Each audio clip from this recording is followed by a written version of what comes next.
So I've spent the last couple days trying to figure out how I could make these time lapses even cooler.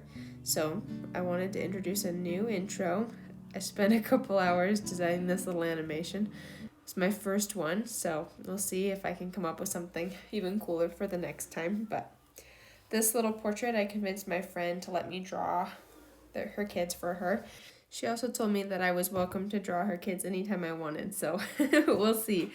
Um, I wanted to talk a little bit about what I start with, and I kind of have it labeled by each day. It took me this week to make this painting, so a lot of hours. But I have it separated into days. So this first day, I focus on creating a couple of layers. I usually only work with 4 layers. The first layer I start with is the background layer, which is the color for the background so that I can change it without affecting the rest of the painting. The next layer I work on is the outlines, which you saw at the very beginning. I kind of just draw the general shape. And then from there, I didn't used to do this, but lately I kind of fill in the colors so that I can get a picture of if I have the right kind of shapes from my outline. And then the last layer I make is the drawing layer. It definitely ends up being the layer I spend the most time on because every hour after those first 3 layers are made are spent working on the drawing layer. It's fun. I really enjoy working on Adobe Fresco because it allows me to do this. I don't have to use a ton of layers. As you'll probably notice as you watch this, I don't switch brushes. I use the same brush the entire time. And because it's a live oil brush, I don't have to use a smudge tool. I just am able to sit and blend colors, which is super helpful because I also am not really trained in anything to do with painting or art or anything. I took classes in high school, and that was the kind of the end of my training. So I don't know a whole lot about getting colors right the first time I lay them down. So it takes me a while to kind of blend them to get the color I'm looking for, which has been really great to do on Adobe Fresco. I also kind of want to apologize for the quality of this first clip. I haven't ever recorded my screen while I'm drawing before. I usually just share a time lapse that the app makes. But I wanted to kind of see how this experience would go if I did try to share my screen with me painting it. So the quality I think gets better as the video goes on because I figured out how to adjust the exposure on my camera, and I figured out how to use the brightness on the iPad to make the quality better. So it does get better, I think, as I go. We're almost to day 2 now, and so you'll start to see me really focusing on getting the highlights and the shadows right, and that's kind of where I really, I don't know, focus, because that's how I get the likeness, as I just look at where the shadows and the shapes are. And you'll kind of notice me just overlaying more and more and more, just kind of blocky colors. And that's just me trying to get the warm and cool tones right, because like by the eyes and the cheeks and a lot of those areas, there's a lot of like cool purpley colors. Actually, I guess by the cheeks it's more of a red, but that's all I'm doing on this day, on day 2.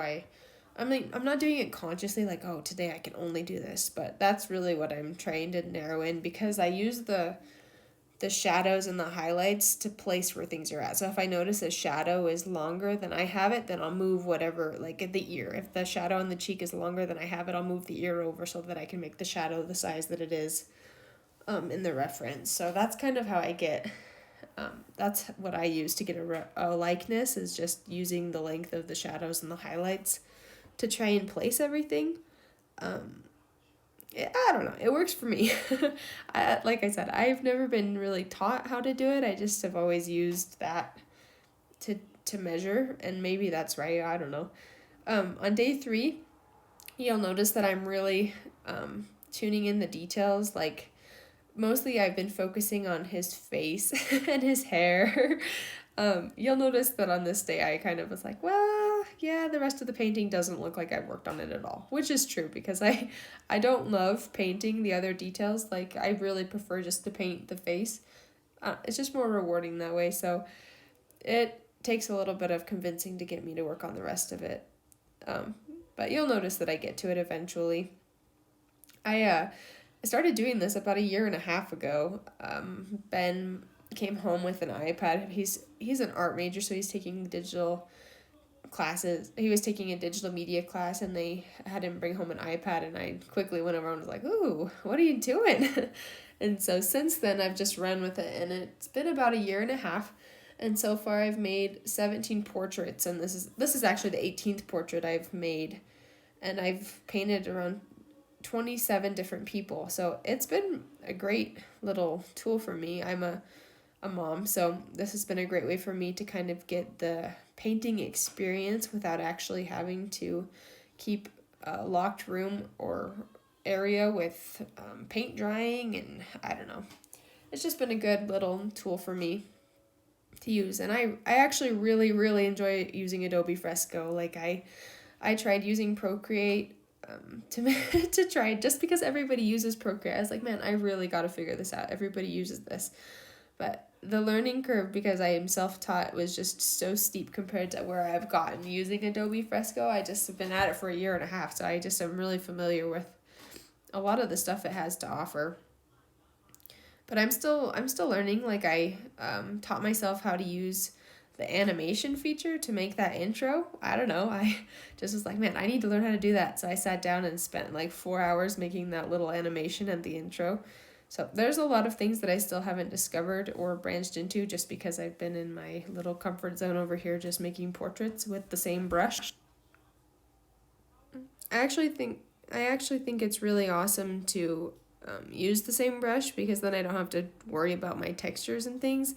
The first couple of times I made these paintings, I spent a lot of time trying out all the different brushes, and it I honestly can't even tell you which brush it is. It's one of the live brushes, and I think it's the round one. I just never change it, so I don't even know what it is. One of the new things I've started doing, because I don't change brushes, and I don't know, I've spent a couple weeks trying to learn how to do Procreate, like I mentioned, and I really have to use layers on Procreate, which was a nice little challenge for me. So I learned a lot about using layers like you would on a painting, with just a medium mixed in and a glaze over the top after it's dried to add a little bit more value to your colors. I hope that's the right word. And so I've kind of been doing that. I've been adding an extra layer, and you'll see me over on the right adding a extra layer every now and then, and changing the opacity to less, and then just kind of overlaying like what you would with a glaze to make the colors a little bit darker, a little bit richer, without having to sit and blend in a new color, because that can sometimes really, really change things. So that's been a way that I've been able to kind of speed up my process, because this painting I made in a week. I think it was about 8 hours of me drawing. And the first couple ones I made were like a full 24-hour commitment, like, of drawing time. So it took me like 2 to 3 weeks to draw anything, because it just took me so long, because I hadn't kind of tuned into a process that worked for me. So using the layers like that has been helpful. And I always just merge them down as soon as I am done using it, so that I can sit and blend from the base layer. So I don't ever keep extra layers. I just maybe add one to add a little bit more depth, but then I quickly merge it down so that I can just blend within the one layer, the drawing layer that I'm using. It's been kind of fun to share this screen. I don't know what to call it. This, I guess, just visual of me drawing on the tablet for this long, because this is like 8 hours, and it was kind of an effort to make sure I was filming, and I tend to draw sitting on the couch, so I had to really make an effort to sit at the table to draw.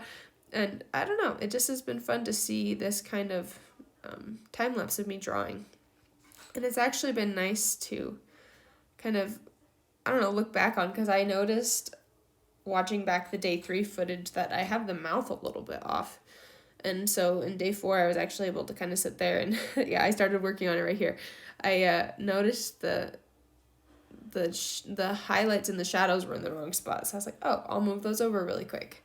And I noticed the corner of his mouth is in line with like the edge of his eye, so that's what I was doing right here. I was like, oh, I need to move that over a little bit. It's never too late to move it over a little bit, right? And it's definitely easier to do digitally than it is with paint. I don't know. You don't have to wait for anything to dry. So this last day, I really just focused on the final details, making sure I got the darks dark enough, the lights light enough, and I'm adding in a lot of this red color, which Ben told me I think is cadmium red medium. He's gonna correct me if I'm wrong, but I don't know. I just picked it out on the little color wheel there and was like, oh, this is a good color, and he confirmed that it was a good color, though he did tell me what it was called and I already forgot. So yeah, I don't know a ton about colors or what I'm doing, but I do like to do this, and I thought I would try out this new way of sharing. That bread right there fell over because my son threw the bread at me and told me he wanted toast, so he's eaten like 4 pieces of toast in the last half hour that 4 pieces of toast in the time that I was drawing this little end to my portrait. I don't know.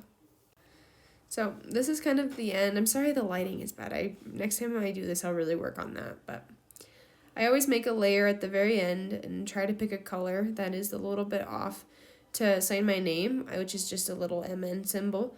But I always have a hard time choosing where to put it because I don't want to give them a tattoo and don't want it to cut off when I print it, because we print it on canvas. But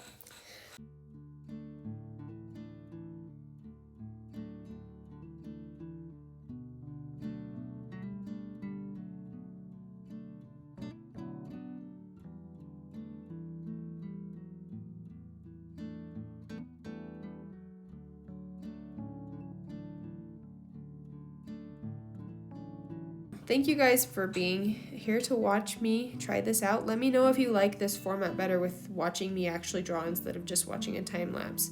I really appreciate all of your feedback, and I hope to let you guys, I don't know, hopefully I make something cool that you guys want to watch. We'll see you guys next time.